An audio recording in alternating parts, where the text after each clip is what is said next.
Let's go. Knight f6.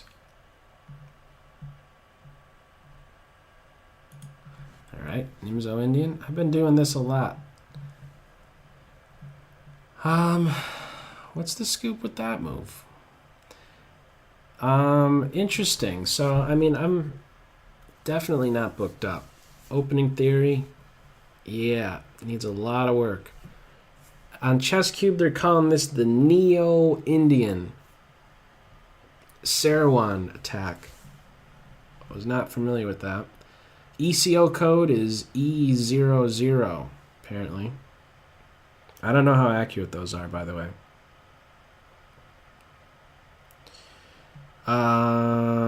I like throwing a question to this bishop. Let's see what it wants to do. Are you going to take my knight, or are you going to run away? You're going to maintain the pin and be a pain? If the bishop goes here, then I could be assured that it's not going to come off in this direction to defend dark squares, so that's what I'm going to look to do right now. I'm assuming my opponent is booked up with this type of a move. I don't know if that's a good assumption to make, but... could take and then throw a check in with my bishop. Or give a check right now. I'm going to try that. I was just recalling Searching for Bobby Fischer, the whole don't bring the queen out so early. That scene right there.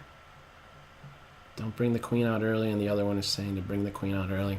Who said what? Who was saying what in that? Anyhow, this is not so typical to be bringing the queen out this early, but my idea is to get out of the pin and then try and pile up on this knight. So, what about takes here first? No. No, no, no. Let's pile up on him. I don't even want to give white the opportunity to take my knight.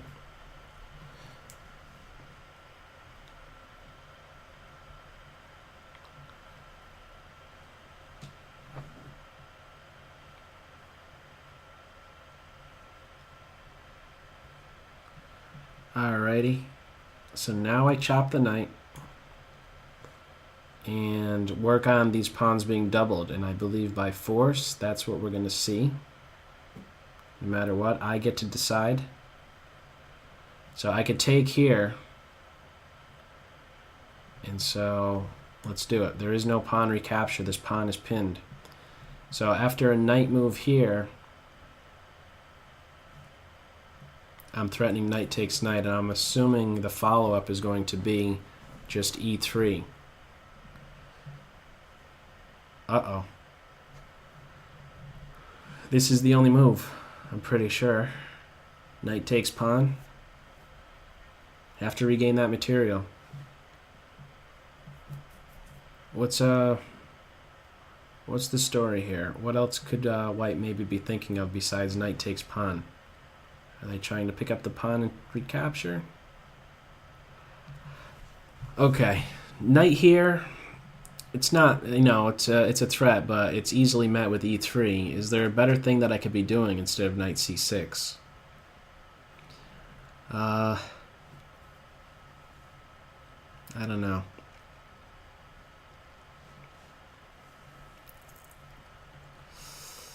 Let's go. Knight c6, okay, there we go. And now maybe I should be a pest. Bishop here is met with knight b3, so that's not so great. What about e5? That seems a bit off to do that. How do I finish my development? I am a bit concerned about a rook b1 to b5. My queen is kind of stuck. What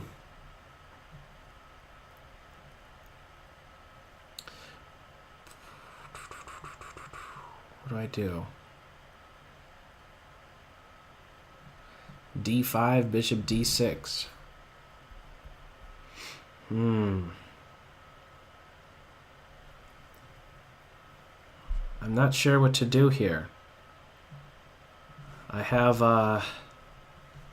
the There's some structural damage here, but so what? How do I take advantage of that? I'm stuck. Bishop here. There's knight takes at the very least, followed by bishop takes bishop.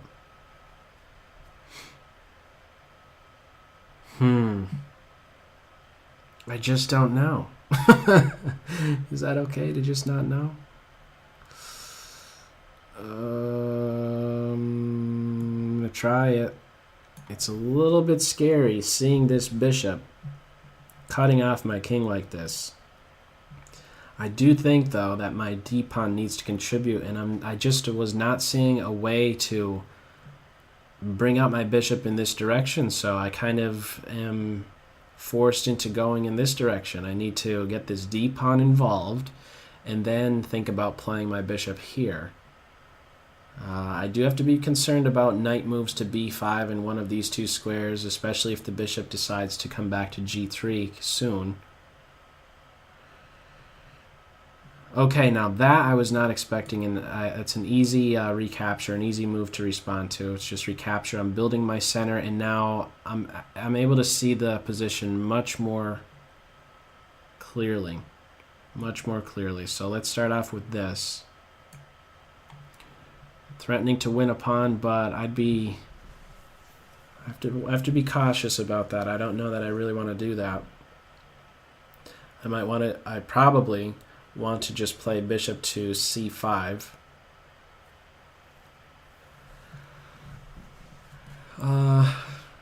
Rook to b8. It might be tough for my rooks to pivot on the b file if the bishop decides to play to g3.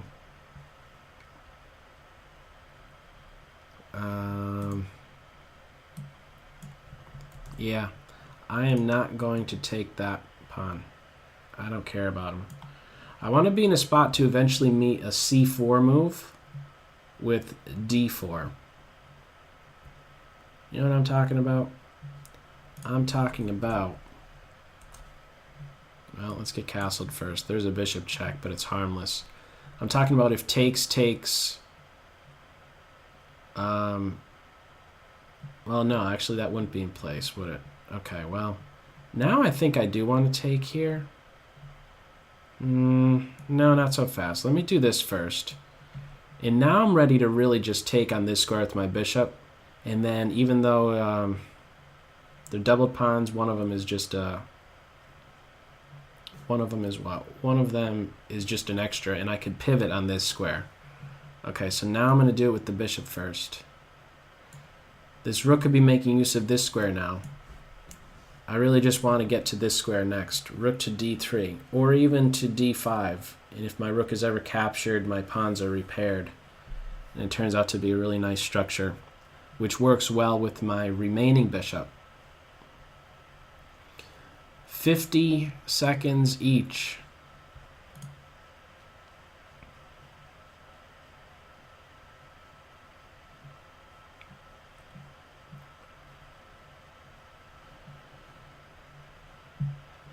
Okay, I wanna, seeing that the light square bishops are gonna be off the board, I want my queen in a spot to watch over the light squares. And I could do this with the, okay, now pawn takes here. This is my weakest pawn, so I want to get rid of him immediately. E takes is needed. I play c5 and I'm threatening pawn takes. I want to target the c pawn next. This is the only recapture. There's a lot of time being wasted here. Oh, what's the scoop here? I have this covered. Time issue. Okay, this is leading to mate. Alrighty.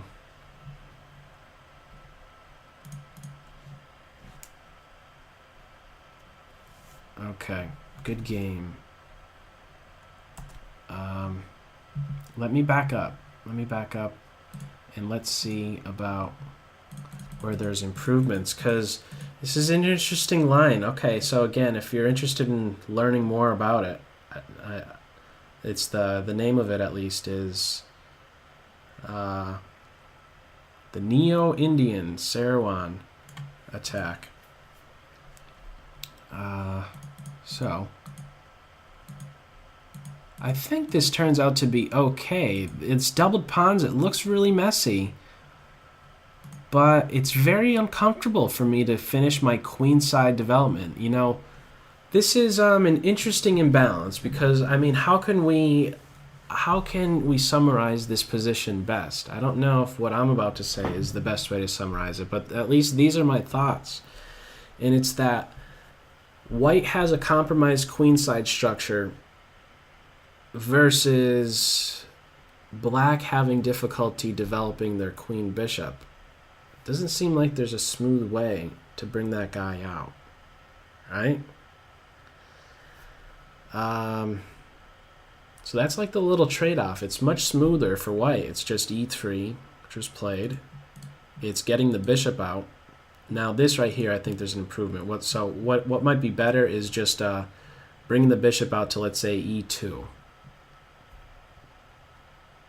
I think that's going to be better because, like I was saying, this is my troubled piece, and as soon as you take my knight, well, it's no longer troubled. This is a wonderful home right here, and my center is built. So this is where the tables turn. And it turns right when the structure changes. So knight takes, you're reinforcing my center, and I have a home. I'm able to solve that issue right away. So what might be better is just bishop to, let's say, e2.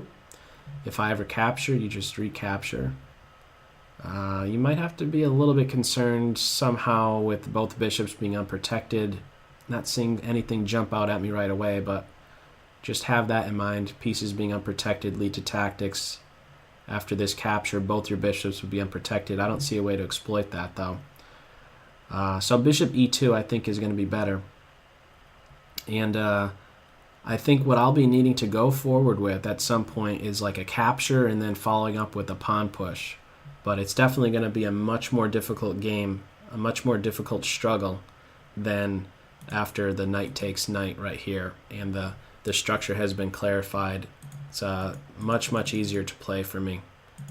And I think black is standing better now because of that structural change. So look into the bishop e2 move. Keep this knight as is. He's good. When you do a piece comparison, your knight versus my knight, yours is better. Both of us do well to not capture one another's knight. That's another way you could view it.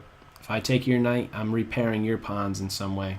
E takes as the response, as the only response.